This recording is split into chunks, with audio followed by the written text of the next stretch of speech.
ಆದರೆ welcome back. ಜನ್ಮದಿನದಂದೇ ತವರು ಕ್ಷೇತ್ರದಲ್ಲಿ ಎಚ್ಡಿಕೆ ಪಂಚರತ್ನ ಹವಾ ಇದೆ. ಇಂದು ರಾಮನಗರದಲ್ಲಿ ಜೆಡಿಎಸ್ ಪಂಚರತ್ನ ಕಾರ್ಯಕ್ರಮ ಇರುವಂತದ್ದು. ಒಂದೆಡೆ ಪಂಚರತ್ನ, ಮತ್ತೊಂದ್ ಕಡೆ ಶ್ರೀನಿವಾಸ ಕಲ್ಯಾಣ. ಈಗ ಆಲ್ರೆಡಿ ಅವರು ಪಂಚರತ್ನ ರಥಯಾತ್ರೆಯನ್ನ ಮಾಡ್ಕೊಂಡು ಬರ್ತಾ ಇದ್ದಾರೆ. ಇನ್ನ ಸ್ಪೆಷಲಿ ಕೋಇನ್ಸಿಡೆನ್ಸು ಅಥವಾ ಇದೇ ರೀತಿಯಾಗಿ ಪ್ಲಾನ್ ಆಗಿತ್ತೋ ಗೊತ್ತಿಲ್ಲ, ಕುಮಾರಸ್ವಾಮಿ ಅವರ ಬರ್ತ್ಡೇ ದಿನನೇ ರಾಮನಗರದಲ್ಲಿ ಪಂಚರತ್ನ ರಥಯಾತ್ರೆ ಸಾಗ್ತಾ ಇದೆ. ತಿರುಪತಿ ದೇಗುಲದ ಮಾದರಿಯಲ್ಲಿ ವೇದಿಕೆ ಸಜ್ಜಾಗಿದೆ. ಇದಕ್ಕೂ ಮೊದಲು ದರ್ಗಾ, ಚರ್ಚ್ಗೆ ಎಚ್ಡಿಕೆ ಭೇಟಿಯನ್ನ ಕೊಡಲಿದ್ದಾರೆ.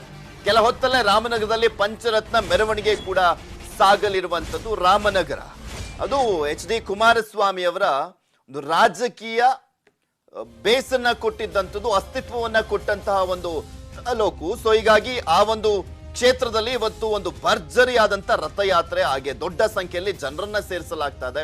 ಶ್ರೀನಿವಾಸ ಕಲ್ಯಾಣ ಕಾರ್ಯಕ್ರಮವನ್ನ ಕೂಡ ಹಮ್ಮಿಕೊಳ್ಳಲಾಗಿರುವಂತದ್ದು. ಯಾಕೆಂದ್ರೆ ಇಲ್ಲಿ ರಾಮನಗರದಲ್ಲಿ ಮಾಡಿದಂತ ಸಂದರ್ಭದಲ್ಲಿ ಆ ಜಿಲ್ಲೆಯಲ್ಲಿ ಇಂಪ್ಯಾಕ್ಟ್ ಆಗುತ್ತೆ ಅನ್ನೋದು ಕುಮಾರಸ್ವಾಮಿ ಅವರ ಲೆಕ್ಕಾಚಾರ. ಇದ್ರ ಬಗ್ಗೆ ಮತ್ತಷ್ಟು ಮಾಹಿತಿಯನ್ನ ನೀಡ್ತಾರೆ ನಮ್ಮ ಪ್ರತಿನಿಧಿ ಕೃಷ್ಣ, ನೇರ ಸಂಪರ್ಕದಲ್ಲಿದ್ದಾರೆ. ಕೃಷ್ಣ, ಇವತ್ತು ರಾಮನಗರ ಜಿಲ್ಲೆಯಲ್ಲಿ ಅಂದ್ರೆ ಕುಮಾರಸ್ವಾಮಿ ಅವರ ಕ್ಷೇತ್ರದಲ್ಲಿ ಅವರ ಹುಟ್ಟುಹಬ್ಬದ ಸಂದರ್ಭದಲ್ಲಿ ಶ್ರೀನಿವಾಸ ಕಲ್ಯಾಣ ಕಾರ್ಯಕ್ರಮವನ್ನ ಕೂಡ ಹಮ್ಮಿಕೊಳ್ಳಲಾಗಿದೆ.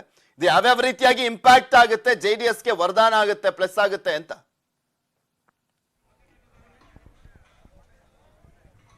ಖಂಡಿತವಾಗ್ಲೂ ಪೃಥ್ವಿರಾಜ್, ಮಾಜಿ ಮುಖ್ಯಮಂತ್ರಿ ಎಚ್.ಡಿ. ಕುಮಾರಸ್ವಾಮಿ ಅವರು ಯಾವುದೇ ಒಂದು ನಿರ್ಧಾರಗಳನ್ನು ಘೋಷಣೆ ಮಾಡಿದ್ರು ಕೂಡ ಅದು ತಮ್ಮ ಕರ್ಮಭೂಮಿ ರಾಮನಗರದಿಂದನೇ ಘೋಷಣೆ ಮಾಡುವಂಥದ್ದು ಸಂಪ್ರದಾಯ. ಅದೇ ರೀತಿಯಾಗಿ ಈಗ 2023ರ ವಿಧಾನಸಭಾ ಚುನಾವಣೆಗೆ ಪಂಚರತ್ನ ಎಂಬ ಮಹತ್ವಾಕಾಂಕ್ಷಿ ಯೋಜನೆಯ ಮುಖಾಂತರವಾಗಿ ಚುನಾವಣೆಗೆ ಕುಮಾರಸ್ವಾಮಿ ಅವರು ಸಜ್ಜಾಗಿದ್ದಾರೆ. ಅದ್ರ ಜೊತೆಗೆ ಮುಖ್ಯವಾಗಿ ಇದರ ಮುಂದುವರೆದ ಭಾಗವಾಗಿ ಇವತ್ತು ರಾಮನಗರದಲ್ಲಿ ಈ ಒಂದು ಕಾರ್ಯಕ್ರಮ ಅವರ ಹುಟ್ಟುಹಬ್ಬದ ದಿನದಂದೇ ನಡೀತಾ ಇರುವಂಥದ್ದು.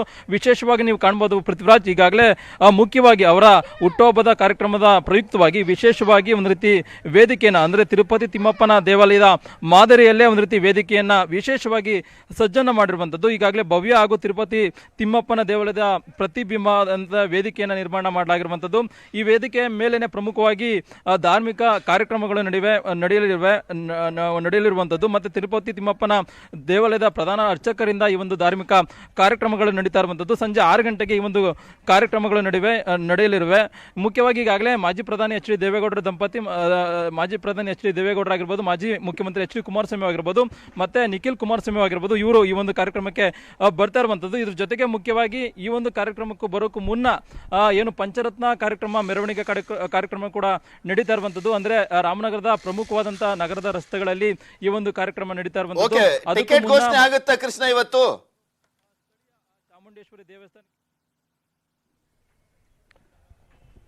ಖಂಡಿತವಾಗ್ಲೂ ಪೃಥ್ವಿರಾಜ್, ಇವತ್ತು ಪ್ರಮುಖವಾಗಿ ಪಂಚರತ್ನ ಕಾರ್ಯಕ್ರಮದ ಜೊತೆಗೆ ಸುಮಾರು 90 ಅಭ್ಯರ್ಥಿಗಳ ಪಟ್ಟಿ ಪ್ರಕಟ ಮಾಡುವಂತ ಸಾಧ್ಯತೆ ಕೂಡ ಹೆಚ್ಚಿರುವಂತದ್ದು. ಈ ಹಿಂದೆ ಮಾಜಿ ಮುಖ್ಯಮಂತ್ರಿ ಎಚ್.ಡಿ. ಕುಮಾರಸ್ವಾಮಿ ಅವರು ಕೋಲಾರದಲ್ಲಿ ಪ್ರಕಟವನ್ನ ಮಾಡಬೇಕಾಗಿತ್ತು. ಆದ್ರೆ ಇಲ್ಲ ಒಂದ್ ಕಡೆ ಕೊನೆ ಕ್ಷಣದಲ್ಲಿ ನಿರ್ಧಾರದಿಂದ ಹಿಂದೆ ಸರಿದಿದ್ರು. ಈಗ ತಮ್ಮ ಕರ್ಮಭೂಮಿಯಿಂದನೇ ಅಭ್ಯರ್ಥಿಗಳನ್ನ ಪ್ರಕಟ ಮಾಡುವಂತ ನಿಟ್ಟಿನಲ್ಲೂ ಕೂಡ ತೀರ್ಮಾನ ಕೈಗೊಳ್ಳುವಂತ ಸಾಧ್ಯತೆ ಇದೆ. ಅದ್ರ ಜೊತೆಗೆ ನಿಖಿಲ್ ಕುಮಾರಸ್ವಾಮಿ ಅವರು ಕೂಡ ರಾಮನಗರದಿಂದ ಸ್ಪರ್ಧೆ ಮಾಡುವಂತದ್ದು ಕೂಡ ಪ್ರಕಟ ಮಾಡುವಂತದ್ದು ಕೂಡ ಸಾಧ್ಯತೆ ಇರುವಂತದ್ದು. Prithviraj, okay, thank you Krishna ನಿಮ್ಮೆಲ್ಲ ಮಾಹಿತಿಗಾಗಿ.